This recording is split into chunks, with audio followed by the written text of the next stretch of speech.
Have you ever wondered exactly how God speaks to humanity? It's a massive question, right? One that has literally shaped empires, cultures, and the entire course of human history. Well, welcome to this explainer. Today, we are unpacking a really fascinating academic paper by Marc Bates titled The Inlibration Fallacy, Early Islamic Origins and the Promised Plan of God. Now, Bates methodically appraises two fundamentally contrasting models of divine revelation, and I want to be super clear right out of the gate, we are not here to take any theological sides today.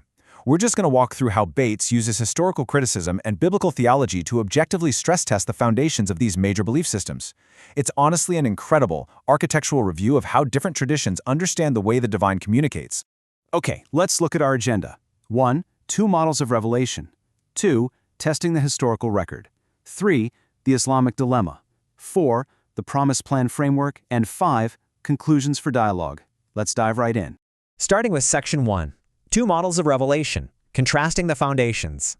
So Bates starts by identifying the classical Sunni dogmatic premise, which he calls Inlibration.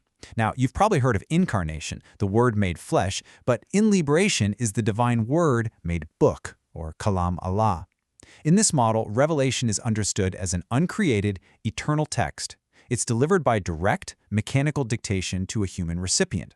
So the defining mark of its divine origin is its absolute, letter-perfect, textual immutability. It literally cannot change. Bates contrasts this Inlibration model with the biblical Protestant framework, which relies on incarnation. Instead of a flawless book just dropped directly from heaven, this view sees revelation as God's redemptive self-disclosure unfolding organically in history, eventually climaxing in the Word made flesh. So what's the test for validity here? Well, it isn't a mechanically dictated, unchangeable text. Instead, it's about covenant fidelity across a progressive, historically conditioned timeline. And this is absolutely crucial because it scopes the entire debate. Bates isn't framing this as a simple contest of whose dictated text is more immutable. He's showing us that these are fundamentally different standards for how the divine communicates. You see, for inspiration, any human mediation or editing is seen as corruption, period. But for incarnation, human mediation and inspired dual authorship in history are exactly the forms God intentionally chose for his covenantal speech. Moving on to Section 2, testing the historical record, the written transmission gap. With those two distinct models in mind, Bates basically runs a historical stress test.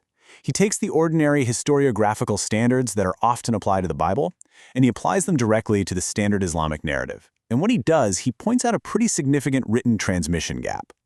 The traditional death of Muhammad is placed in 632 CE, but the earliest comprehensive biography by Ibn Ishaq, dated 767 CE, is actually completely lost as an independent manuscript. What scholars actually have to work from is a revised version compiled in 833 CE, and the canonical hadith collections, like those of Al-Bukhari, arrive even later, around 870 CE. Just think about that for a second. That is a historiographical gap of over 2 centuries between the events and the physical manuscript records used to build the entire biographical and legal superstructure of the Quran. And beyond the biographies, Bates turns to the earliest physical manuscript evidence of the Quran itself. He draws a lot of attention to the Sanaa Palimpsest. A palimpsest is essentially a manuscript where an older text has been scraped off and a new one is written over it. When researchers used ultraviolet photography on this, it revealed a lower text containing a completely different, non-Uthmanic surah sequence and numerous verbal variants.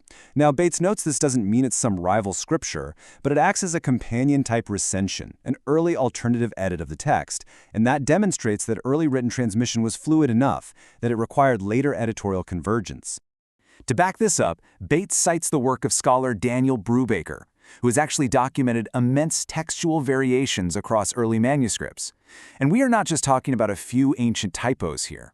We're talking about over 4,000 physical post-production interventions. These are scraped consonants, overwritten words, pasted parchment strips, the whole shebang. Furthermore, you know the global uniformity we see in most printed Qurans today? That's actually the result of a 1924 committee at Al-Azhar standardizing a specific reading just to resolve conflicting textbooks.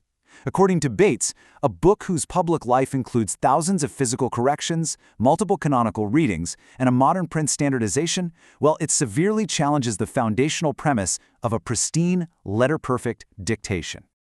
All right, Section 3, the Islamic Dilemma, a textual self-incoherence. This brings us to a fascinating philosophical puzzle Bates presents. It's often called the Islamic Dilemma, and what makes this argument so incredibly compelling is that it doesn't rely on outside sources. It relies purely on the Quran's own internal premises. Bates points out that the Quran repeatedly affirms the inspiration and the present authority of the prior scriptures held by Jews and Christians back in the 7th century. He quotes passages like Surah 547, which actually commands the people of the Gospel to judge by what God revealed therein. So logically, this sets up a massive fork in the road with two very sharp horns.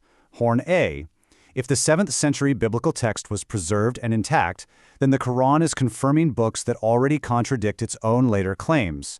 But Horn B: if those prior scriptures were already corrupt, then the Quran is repeatedly validating a forged text and commanding Christians to literally judge their lives by it. Either path you take poses a massive challenge to the claim that the Quran acts as an unerring corrective. Let's play this out. If we follow Horn A, that the scriptures were intact, we run straight into a brick wall. We have to acknowledge that 7th century Bibles, like Codex Sinaiticus, already explicitly confess the crucifixion and the deity of Christ. Yet the Quran adamantly denies these events. This creates an insurmountable contradiction for the text. The Quran's denials collide directly with the exact same Bibles it actively authenticates and commands Christians to obey. So that leads us to Section 4, the Promise Plan Framework, an organic alternative. If the Inlibration model is facing all these historical and logical pressures, what's the constructive alternative here? Bates turns to Walter C. Kaiser Jr.'s Promise Plan Theology to explain the biblical narrative. Think of this building like an acorn organically growing into a massive oak tree. In this framework, biblical theology is an unbroken progression. It starts all the way back with the promise of the seed in Genesis 3, grows into the unilateral oath to Abraham, is structured by the Mosaic redemption, establishes the Davidic throne, anticipates the internalized new covenant, and finally climaxes in the incarnate Messiah. The key takeaway? Every later covenant develops the genetic content of the original oath. It never, ever cancels it. Within this canonical architecture, Bates argues that this genetic unfolding is fundamentally non-supersessionist. That's a fancy way of saying it doesn't just replace or wipe out what came before. This is a huge contrast to the Islamic concept of naskh, or abrogation, where God allegedly cancels or replaces earlier verses and covenants as circumstances change. In the Promise Plan, the incarnate Messiah is simply the climactic yes to all previous promises, fulfilling them without mechanically overriding them. And this continuity is absolutely vital.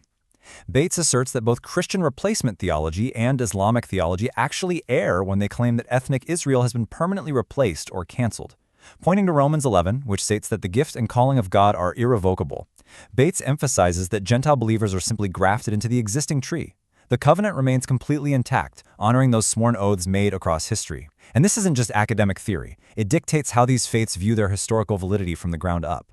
Which brings us to our final section. Section 5. Conclusions for dialogue, pressures and contrasts. To really summarize Bates's ultimate thesis, we just have to look at the immense pressures placed on the Inlibration model. Historically, it's dealing with a 2-century transmission gap, companion-type manuscript variants, and thousands of physical textual corrections. Logically, it faces the Islamic dilemma of affirming scriptures it later contradicts. On the flip side, the biblical promise plan relies on historical continuity, dual human-divine authorship, and the organic fulfillment of immutable oaths without ever canceling them. Which leaves us with a profound question to reflect on as we wrap up. If a revelation's validity truly depends on surviving ordinary historical scrutiny and honoring prior sworn oaths over time, how does that completely reframe our theological conversations? It is a massive question. Bates suggests we shouldn't just accept a premise of dictated immutability right at face value, but rather we must ask how God's unfolding promises align with history itself. Thank you so much for joining me for this explainer. I really hope this structured look at the evidence leaves you eager to dig even deeper into these fascinating historical and theological models.